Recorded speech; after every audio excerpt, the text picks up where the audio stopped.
Shalom Bapak Ibu yang dikasihi Tuhan.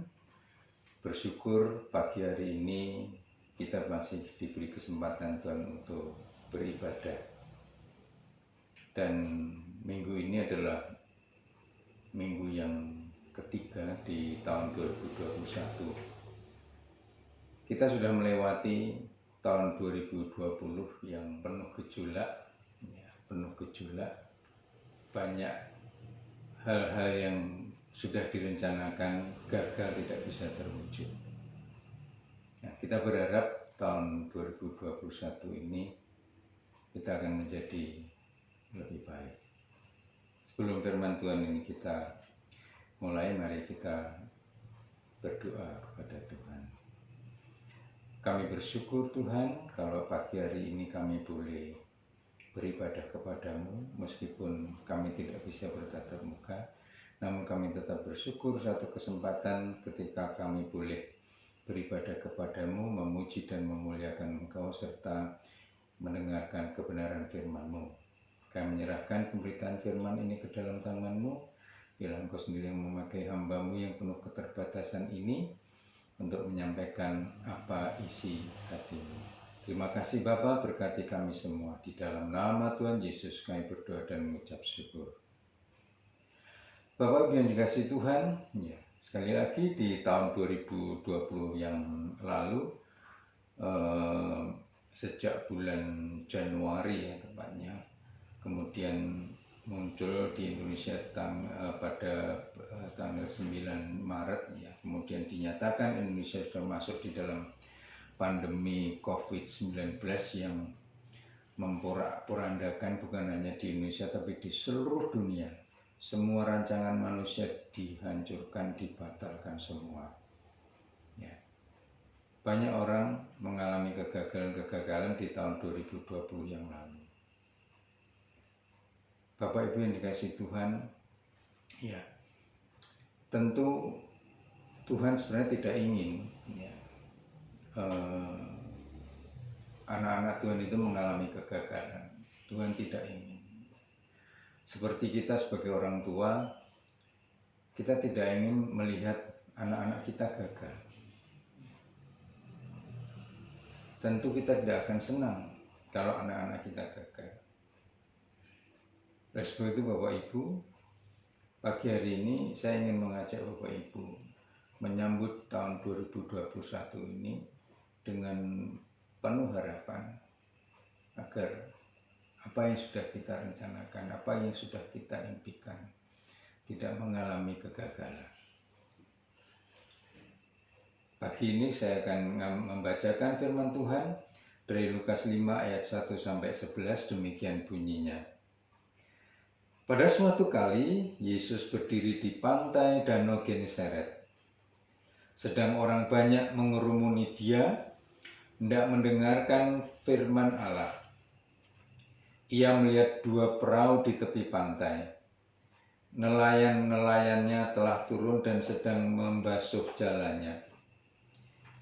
Ia naik ke dalam salah satu perahu itu, yaitu perahu Simon, dan menyuruh dia supaya menolakkan perahunya sedikit jauh dari pantai.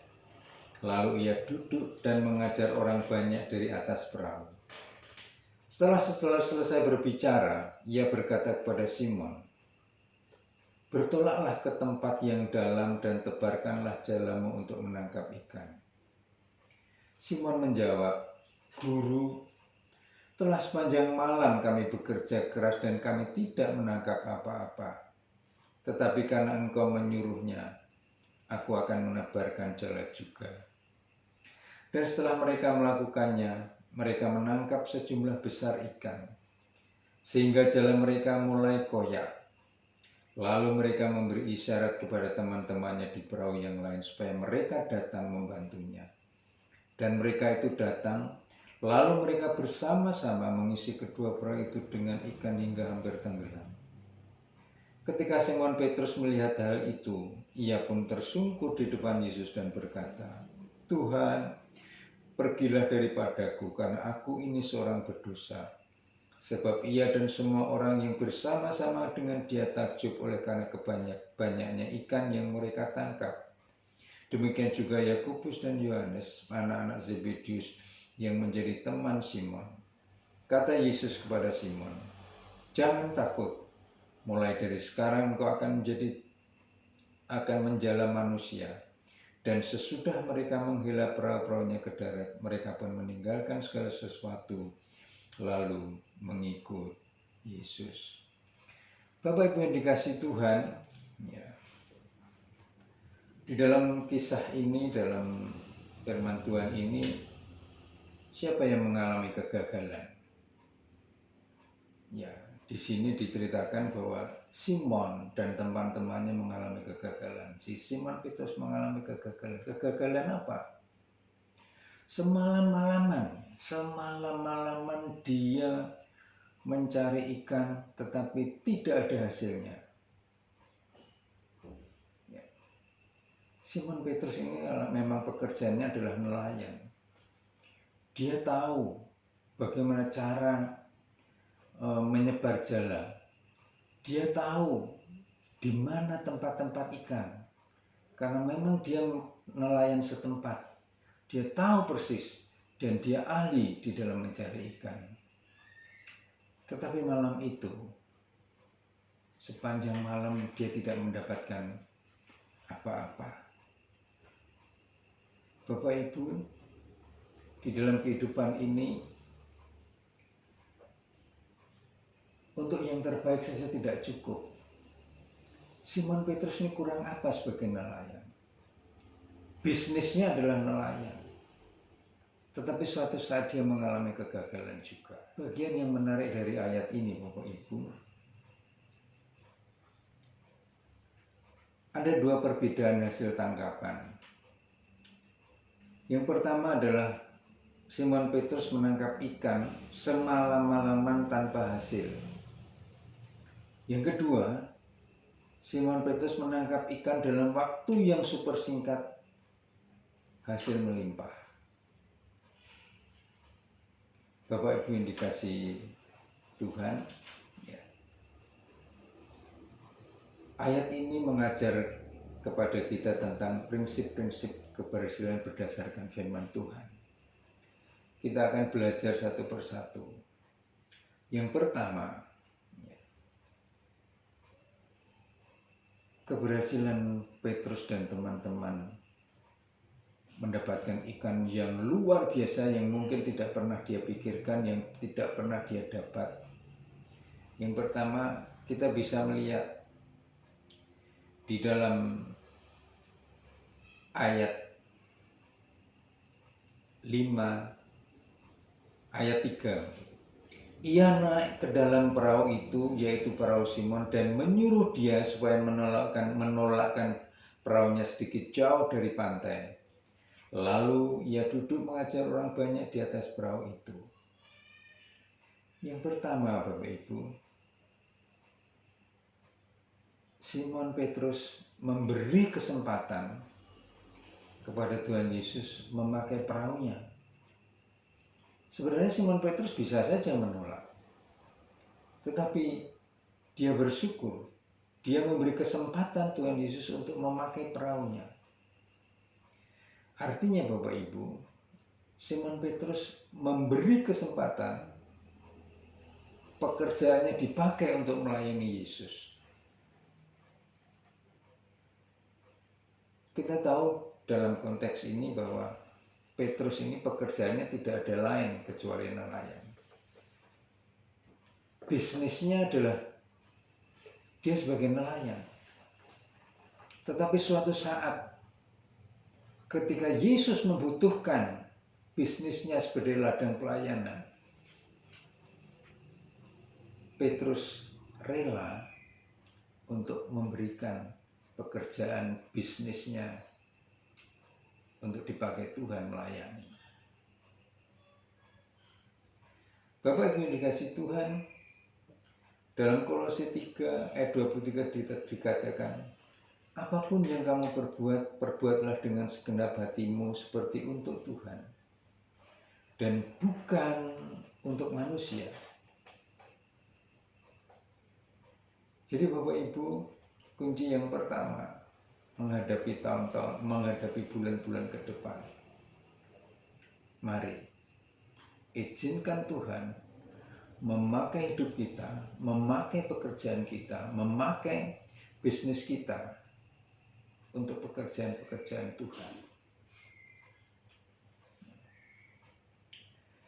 Yang kedua,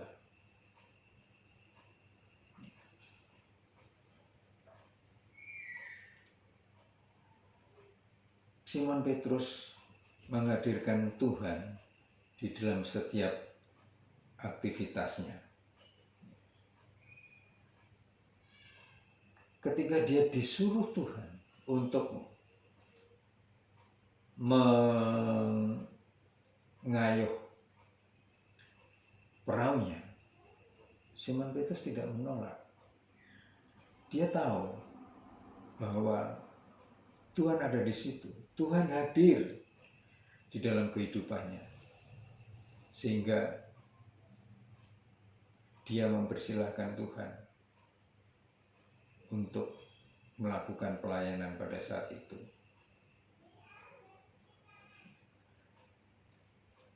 Yang ketiga,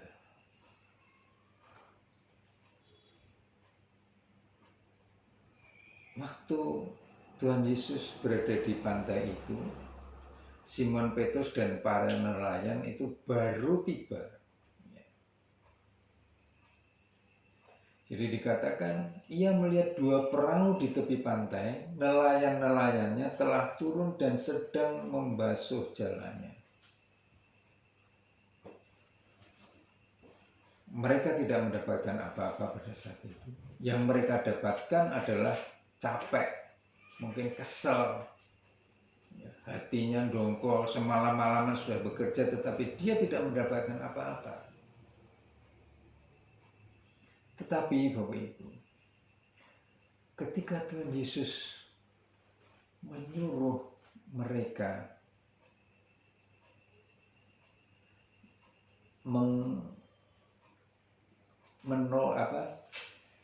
mengayuh atau mendayung perahunya ke tengah, Simon Petrus sebenarnya agak ragu. Dia berkata begini, "Guru, telah sepanjang malam kami bekerja keras dan kami tidak menangkap apa-apa." Kemudian dia bilang, "Tetapi karena engkau menyuruhnya, aku akan menebarkan jala juga." Jadi Bapak Ibu, meskipun Simon Petrus itu dalam kondisi lelah, kondisi capek, kondisi mengalami kegagalan pada malam itu, tetapi karena Tuhan, dia taat. Dia taat. Setelah tahap-tahap itu dilalui Bapak Ibu, apa yang terjadi setelah Simon Petrus itu taat kepada Tuhan? Sungguh luar biasa. Ketika Simon Petrus menebarkan jala, dia mampu menangkap ikan-ikan besar, bahkan sampai jalannya mulai koyak. Tidak sampai di situ saja. Perahunya tidak cukup. Terpaksa dia memanggil teman-temannya untuk bersama-sama mengangkut ikan-ikan yang dia dapat. Hampir tenggelam. Jadi begitu penuhnya kedua perahu ini, ikan-ikannya yang sangat besar, yang mungkin dia tidak pernah berpikir bahwa pada malam hari yang gagal itu terbayar sudah dengan hasil yang melimpah. Bapak Ibu yang dikasihi Tuhan, pagi ini kita belajar dari peristiwa ini ke depan supaya kita tidak mengalami kegagalan. Mari kita belajar dari prinsip-prinsip firman Tuhan. Yang pertama yaitu beri kesempatan kepada Tuhan untuk memakai hidup kita. Jadi apapun yang kita perbuat tahun ini, perbuatlah dengan segenap hati kita, seperti untuk Tuhan dan bukan untuk manusia. Layanilah Tuhan, bukan manusia. Karena kita melayani manusia, karena kita melayani Tuhan, maka yang membayar kita bukan manusia, tetapi Tuhan. Yang kedua, hadirkan Tuhan di dalam setiap kehidupan kita. Artinya, libatkan Tuhan di dalam setiap pekerjaan, setiap bisnis kita, setiap pelayanan kita. Yang terakhir, yang ketiga adalah ketaatan. Ketika kita taat, Tuhan akan bekerja untuk kita. Simon Petrus sudah membuktikan ketika dia taat, hasil yang didapat pada hari itu sungguh di luar dugaan, sungguh di luar apa yang dia pernah pikirkan. Amin. Terima kasih Tuhan, terima kasih untuk tuntunan dan penyertaan Tuhan, sehingga pada hari ini kami boleh beribadah kepadamu. Meskipun kami masing-masing tidak bertatap muka satu dengan yang lain, tetapi kami merasakan kehadiran-Mu di ibadah ini. Kiranya kasih karunia dari Allah Bapa dan dari Tuhan Yesus Kristus menyertai kita semua dari sekarang sampai selama-lamanya. Amin.